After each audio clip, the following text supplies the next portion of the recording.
So Samsung is making this huge bet on AI, but it's about way more than just making your phone a little bit smarter. This is the high-stakes race, really, to completely change how we interact with technology. And to pull it off, they have to hit one, frankly, mind-boggling goal. It all comes down to this number, 400 million. What is that? It's not their R&D budget or how many phones they sold last year. Nope.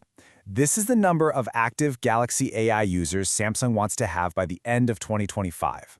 I mean, that is an incredibly ambitious target, and it really sets the stage for everything else they're doing.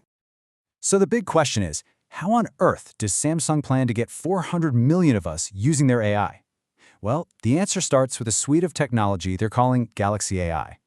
Galaxy AI, which they rolled out back in January 2024, is basically their big play. It's a clever mix of AI that lives right on your device and some that's in the cloud. It's the magic behind features like translating a phone call in real time or just, poof, editing an annoying object right out of one of your photos. The whole idea is to weave AI so seamlessly into your phone that you can't imagine living without it. Now, this isn't Samsung's first rodeo with AI. I'm sure a lot of you remember Bixby, right? Their first crack at a voice assistant. But Galaxy AI, this is a completely different beast. It's a massive pivot away from just simple voice commands to this incredibly powerful generative AI, and it's all laser-focused on hitting that 400 million user goal. All right, a goal that big requires a serious game plan. So let's pull back the curtain and take a look at Samsung's core strategic playbook for how they plan to make this happen. You can actually boil their entire, very complex corporate strategy down to 3 core pillars. It's actually pretty straightforward when you look at it this way. First, partner up with the biggest names in tech. Second, never, ever stop innovating. And third, be smart enough to adapt your strategy to win in every single market out there, from the super high-end to the more budget-conscious. That first pillar is just absolutely crucial. See, Samsung knows it can't build this entire future alone. So they're teaming up with the heavy hitters. They're leveraging Google Cloud and its Gemini AI models. They're working closely with Microsoft. This open partnership idea is key. It lets them build out a massive and, more importantly, credible AI ecosystem way faster than if they tried to go it alone. Pillar number 2 is all about staying ahead of the pack. They are just pouring resources into research and development, not just for AI, but for the whole Internet of Things. And this constant push for innovation isn't just for show. It's the secret sauce that keeps their loyal customers coming back for whatever's next. But here's the thing.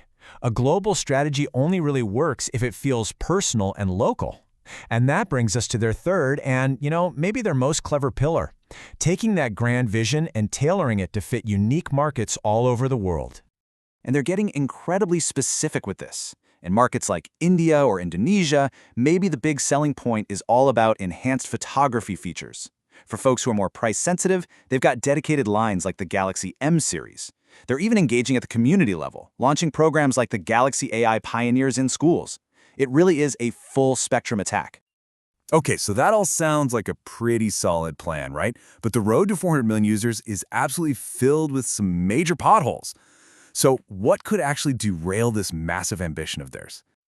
The challenges they're facing are pretty significant, and they go way beyond just the technology itself. You could argue the biggest hurdle of all is simply earning and then keeping our trust. Here's a perfect, real-world example of a challenge: the price of admission to this AI future. If you go out and buy the top-tier flagship Galaxy S24, you get the whole shebang, the full suite of these amazing AI features.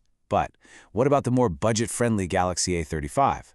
Well, you get a watered-down version, and that creates this feature gap that could really slow down adoption with the exact users they need to hit that 400 million number. And the list of hurdles keeps going.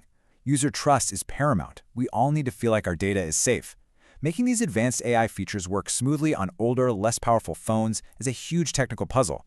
And then there's this really fascinating one, the Gen Z workforce. They're already using AI for side hustles and have totally different expectations for what this tech should be doing for them.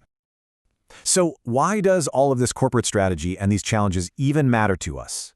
Well, because if Samsung actually succeeds, it's not just going to change our phones. It's going to fundamentally reshape the world we live in. Take a look at this number, $240 billion. That's the projected value of the global smart home market by 2031. This is the massive prize that Samsung and all its competitors are fighting for, and AI is the key to unlocking it all.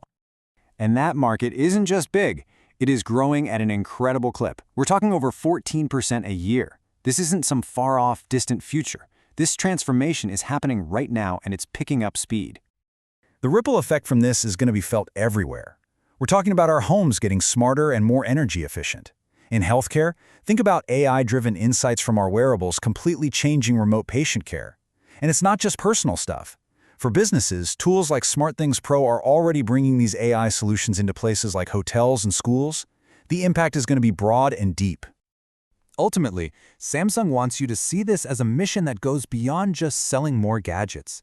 As this quote suggests, the big picture goal is to use this technology to empower communities and, contribute to society. It's a lofty ambition, for sure, but it really underscores the massive potential here. Which, of course, leaves us with one final and maybe the most crucial question of all. As AI like this gets woven deeper and deeper into the fabric of our lives, from our homes to our health, will it stay a tool that we control, or will it eventually become a force that starts to control us? Definitely something to think about.